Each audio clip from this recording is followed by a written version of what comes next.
হিংসা, হিংসাটা অনেক মারাত্মক একটা অপরাধ, যেটা বর্তমান সময়ের কিছু কিছু হুজুরদের মধ্যে দেখা যাচ্ছে। বর্তমান সময়ে আসলে দেখেন,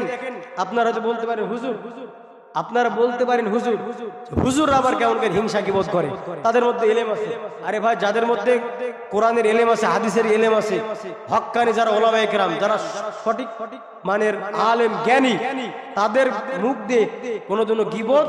করা সম্ভব না। এই গীবত তো তারাই করে, আজকে সমাজের মধ্যে আমি বলতে বাধ্য হচ্ছি, কারো গায়ে লাগলে কোনো কিছু করার নাই,